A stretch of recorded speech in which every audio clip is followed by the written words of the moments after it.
This is feeling like a super old school video of mine. We're back on my bed, we're doing a Q&A, we're doing a catch up. I'm in my hoodie, I'm cozy. We are gonna have a big fat catch up because I feel like I haven't spoken on here like on a level deeply in so long. I think the last Q&A I did was like maybe 2 or 3 years ago when I was sat in my car and I did it and I just spoke. I don't even remember what I said, but all I know is my life has changed so much since then. So I feel like we are way overdue a catch up, which is exactly what this is going to be. You guys know the drill. I asked for loads of questions on my Instagram and on my TikTok as well, and we have quite a few. I also feel like the people who watch my YouTube are like actually invested. Like you guys are actually invested. You want to know more about me.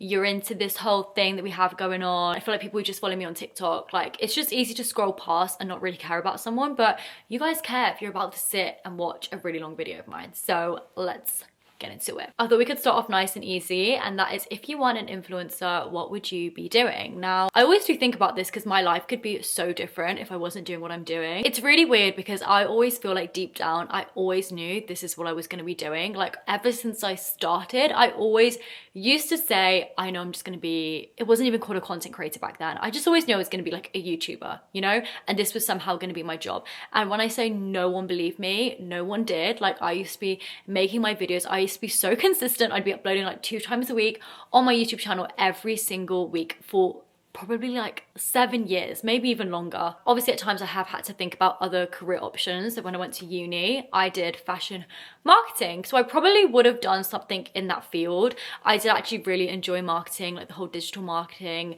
aspect of it, which is kind of similar to what I'm doing now. I'm just marketing products as myself, like I am the salesperson, if you know what I mean. But I think in terms of other jobs I would love to do, it would always still be something creative. I've never been a super academic person. Like I've always been smart, don't get me wrong, but in terms of like wanting to be like a doctor or like a historian, do history or geography, that's never been something that I've seen for my career path. So I think I would probably do, I've always said that I would love to do styling, but I think when it comes down to it, I can't even really style myself. Most days I wear the same thing, but I think a celebrity stylist would be really fun. Also, I would love to be a makeup artist. Like I actually really love doing makeup. I also think I'm actually pretty good at it. Like I think that I could do people's makeup really, really well. Like I just think I have an eye for it. I don't know if that's sounding really big-headed, but stylist, makeup artist, or just somewhere in the fashion-y kind of world. I've always known from a young age, you know, Maddie knew from a young age,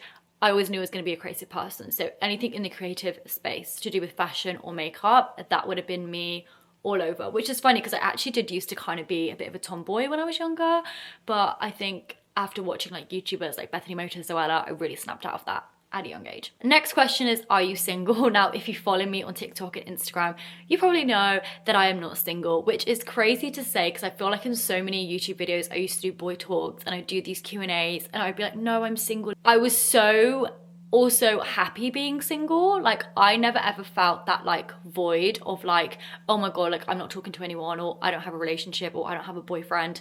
I genuinely was so happy being single, and I feel like it's actually a really hard point to get to, that where you don't feel like you're missing out on anything or that your life is shit because you don't have a boyfriend. Like I really was so happy. So now that I am in a relationship, I really feel like it came at a point where I wasn't really expecting it. I wasn't really ever thinking I'm ready for a relationship. Like I know for ages I wasn't, just because I was happy doing me, and I think that is so okay as well. But to answer the question, I am no longer single. I haven't been single for well over a year now, and it's really nice. I feel like I've not ever had an adult relationship before. It's really fun to be in love and like happy and like feeling like settled. Like it's a feeling that I never thought, like when I was dating people, I never thought that I would ever get that with someone, where I was like, actually, I can see you being a husband, I can see you being my life partner. But when you meet that person, it's just the best feeling ever. And genuinely, when you know, you know. And I wouldn't say that our relationship was the easiest thing to fall into either. Like he was dealing with a lot of stuff. I just wasn't mentally in a space to be ready to get into a relationship. I think I was still very immature, but I feel like we've kind of like grown together, and now we're at a place where I think we just know like we're each other's person for life. And like I said, that's a really nice feeling to have. But yeah, I am in a relationship, so happy. I can't remember life before not being in a relationship. But saying that, I still do think I'm a very independent person. Like, I still have the things that I like doing. I've always said that I will never be one of those people who makes their whole personality and the whole life surrounding like a boy. I think that's the case when it's like you don't feel like settled and you just feel like you kind of have to clutch onto like any time that you can see them and everything. Like, I think we're both very good at like having our own space and then coming together, and then yeah, we're both independent people, and that's one thing that I think you should never lose when you get into a relationship, is like your independence and doing things that you want to do for you, you know? The next question is, how did you meet your boyfriend? So we kind of met through mutuals. One of my friends, his brother knew each other, kind of just went from there. The next question is, do you have any plans to move? The answer is no. I feel like for ages I was so set on moving to London. Last year I was literally so adamant, I want to move to London, it's going to be the best thing for my career, I need to be there. It was more of like a I need to be there. Because I've lived in Manchester for 4 years, I've lived with my best friend, like I've lived with friends, I kind of feel like I've like checked that off the tick list, and I feel like I've done it, where I've lived out in a big city and I've had the best time. Me and my sister did look at a few flats in London, but I was just kind of like, to be honest, adding up the costs of how much it would have cost to live in London, and we're talking like 20k plus just for the rent, and then you add on your social life, your food, your bills, everything like that. And I just thought, I can afford to do it, but do I need to do it? No. And to be honest, my career has progressed really, really nicely without having to move to London. I don't think you need to be there. I still go there a couple times a week for work events and stuff, but I don't think it's a thing of like, oh, you need to be there if you want to be an influencer, you've got to be in London. I don't think you need to put yourself in a position where that much money is coming out, and it's like dead money as well. Like, especially I feel like renting, it's obviously a really good idea, but when I was living in Manchester, I was only spending £640 on rent in a beautiful new build apartment with my best friend. We were paying £640 each, and that would get you a little box in London. So I just thought it's not worth it. If I want to come to London, most times brands will put you up in a hotel. If I really, really want to go to an event, I'll pay for the hotel myself. I'll pay for the train. That added up in a month is nowhere near the amount I would have been spending. So for me, also my dad was very against the idea of me moving to London. He's very just like, save your money, be wise with your money. And that was definitely not going to be a wise decision. And I think it would have been different if I hadn't lived in Manchester for 4 years, but I really felt like I'd done the going out, I'd done the clubbing, like that is just not a bit of me anymore. Been there, done that. Socialise, like going out for food, like that's not, I feel like I'm more of like a homebody. I prefer the little things in life, the slow life, that is just me. No plans to move until obviously I get married. Then I will obviously move. Which leads me on to my next question, is when do you plan on getting married? Not for a couple of years, but definitely soon. Within the next 5 years, there is definitely talks of it happening, and we do have the year in mind where we will be getting married. My sister is going to be going first, so she'll be before me. It's crazy how like 1 minute you're single, then the next minute you get in a relationship, and then even like the wedding talk is just happens straight away. It's just like an Indian Punjabi thing, I think, where like as soon as you're in like a serious relationship, everyone's like, so when are you gonna get married then? When are you gonna do your rukka? When are you gonna do like, when are you gonna do this? Like hurry up, and we don't need to feel that pressure. Like I certainly don't feel that pressure. I'm just like, we will have our whole lives to be married and to do that. Like there is actually no rush whatsoever. Like let's just take our time, you know? But definitely within the next 5 years, because I would also love kids before 30, and I'm 25 now.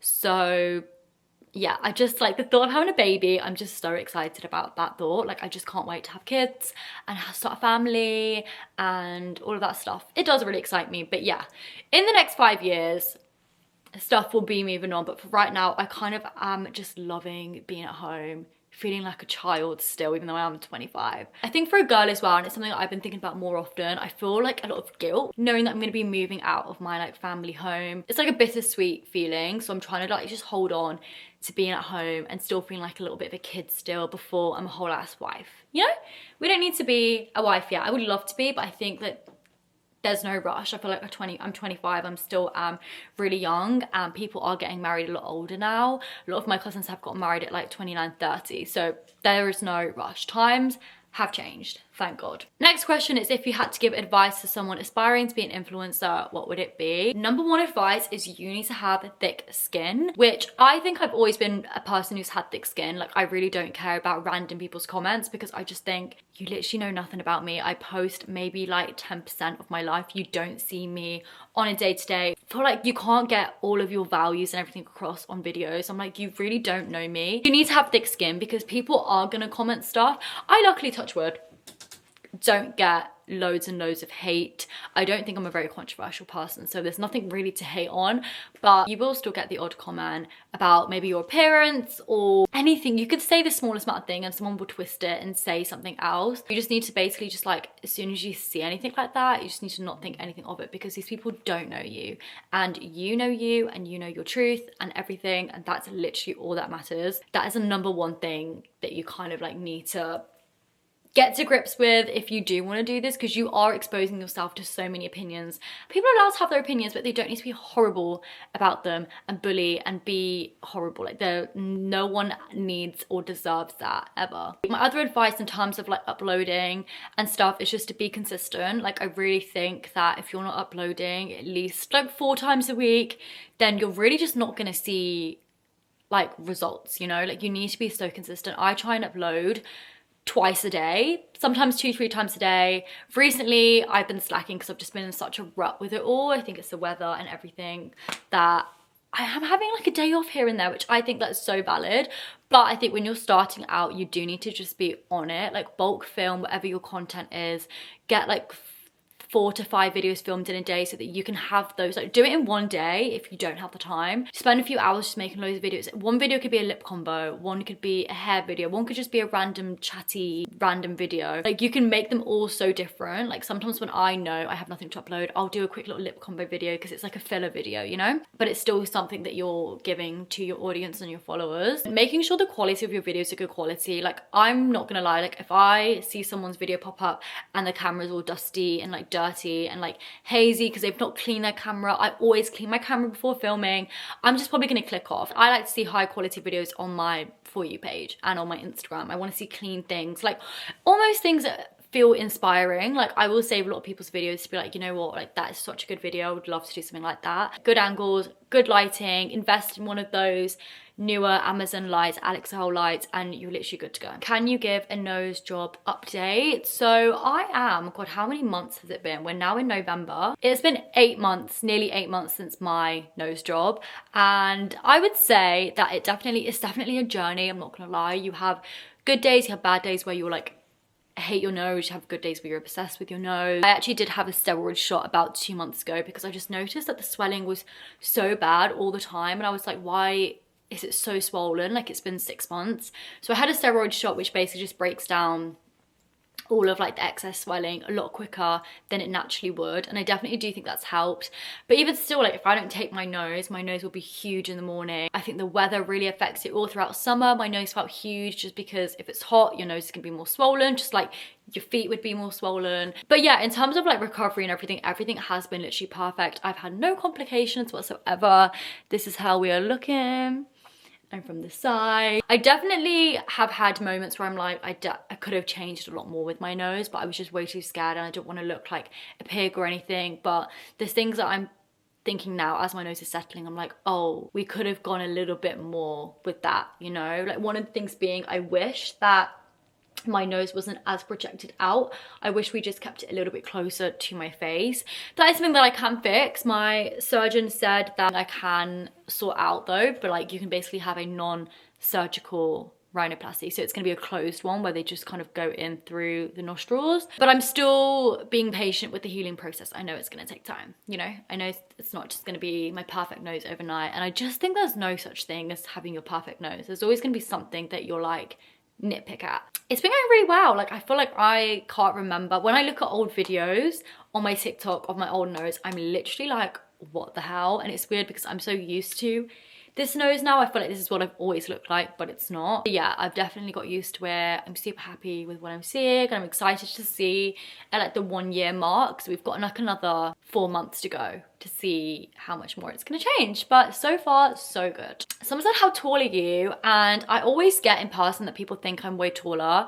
I'm 5'6", which I don't know, I feel like that's a pretty average height. Maybe for like Indian Punjabi girls, it's a little bit tall. Out of all of my first cousins on my dad's side, there's 10 of us. I am like one of the smallest, you know? I think I'm like second shortest. So all the girls in our family are really tall. All the boys are really tall. We just have tall genes. And my sister's like 5'7", 5'8", so she's taller than me. But I kind of love my height, I'm not gonna lie. I feel like I wouldn't want to be any taller. I quite like the height that I am. Someone said, how do you stay so positive, and do you think you've manifested your life? I would definitely say that I've manifested my life. Like, not even like meaning to, but I just think, like I said right at the start of this video, I've always just known that this is what I'm gonna do. Like, it's not even a case of like, oh, I think it's gonna work out. I've always just been like, no, I know this is what I'm gonna do. And I think with manifestation and being positive, like, it really does work. And I've like put so many people on like the book. If you want to get into it, read the book Good Vibes, Good Life by Vex King, because that will just transform your whole mindset. I feel like I've come across so many people that they're so negative, and their negative energy just like goes on to me, then I feel like shit. And I literally hate that, because I like to just keep myself positive all the time. I'm not a negative thinker. Like, I do overthink with certain situations, but they are very like personal situations, not with daily life. I'm not just like always out there putting negativity out in the world, because that's gonna come back to you, you know? With me manifesting my life, like, I feel like as well, I feel like I am a little bit of psychic. Like, there's loads of examples I could give, but I just feel like I just know. My gut feelings are really, really strong. Like, I've had so many feelings where I've literally said to someone like, that's not gonna happen, like, don't worry, and then it doesn't happen. But with manifestation, like, I more recently have been writing manifestations out that way, which definitely do work as well. Like, I do my goals every year, then I go back and I'm like, oh my god, all these things came true. And sometimes I'll write things down, which at the time I think like, there's no way, you know, you have that other thought where it's like, really, like, do I actually think this is gonna happen? Then you look back after a year's time and you're like, oh my god, that actually did happen. Like, is it because I wrote it down? There's so many different ways to manifest, but I was gonna say that I just feel like in my head, I do a lot of it. Like, I just say to myself, I know this is gonna happen. Like, I know I'm gonna get this opportunity one day. You know, like, I know it's gonna happen for me.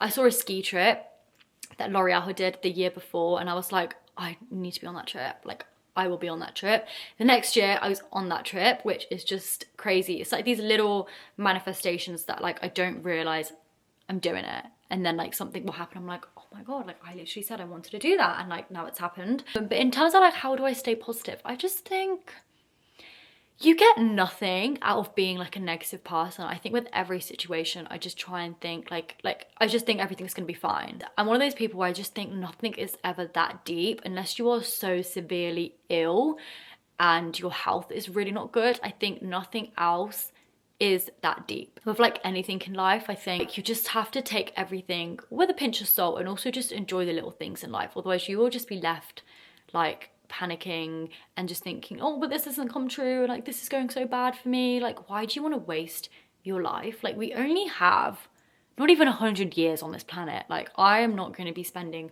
all of my years worrying and just being so negative about things that haven't happened or things that have gone wrong.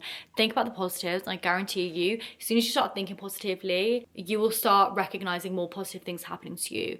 It's like if you say on the motorway, oh, all I can see is red cars, you're going to be noticing more red cars than anything, you know? Whatever you're putting out there is what's going to come back. So if you think positive, you'll notice positive things happening to you. It happens to me all the time. Try to be as positive as I can. I think it's so important. Don't waste your life away being a negative, miserable person, because there's so many of those people in the world, and I literally just think you're wasting your precious life away. When is your next India trip? I know you guys literally love my India trips, but probably not till next year. I don't know if we'll go in like February again, maybe like an October kind of vibe. I would love to go back, to be honest, but I just think, yeah, we went 2 years in a row, which was a lot. Like, we did 2 weeks and we did 3 weeks. Definitely not this year at any point, because this year's nearly done. It's almost Christmas. Oh my god. I just got this question in, and it was, what was it like meeting yours and your boyfriend's families for the first time? This is something that I think when you're younger, you always think about. Like, I always say to my boyfriend, I'm like, oh my god, I always wondered, like, when I was younger, like, who is going to be my boyfriend?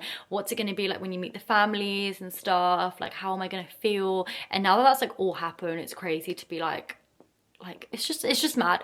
But it was really, really good. I feel like both our families get on so well, and we all just have the same banter. We're all very like sarcastic and take the piss out of each other, which I love, because you just never know who you're gonna meet. Like, they might just be so serious, and I just always knew that I don't want a serious person like that. Like obviously serious to some degree, but also that you can have a laugh and stuff.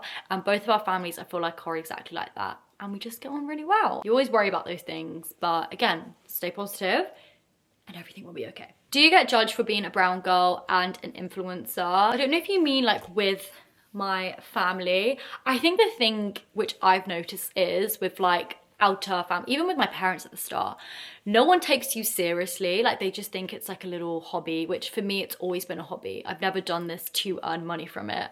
You think I knew that you could earn money from it from like at 12 years old? I had no idea. But people don't really respect this, and like being an influencer, they don't respect it, they don't understand it, and they just don't take you seriously until they realize that you can make an income from it and you can make a living from it, and a very good living from it. I feel like for ages everyone just thought, like I've always been someone who's recorded stuff and been really out there and a bit crazy and just posted their videos. I think people started to take it seriously when they realized, oh, she's actually making a career out of this. I know some people think this is not a real career.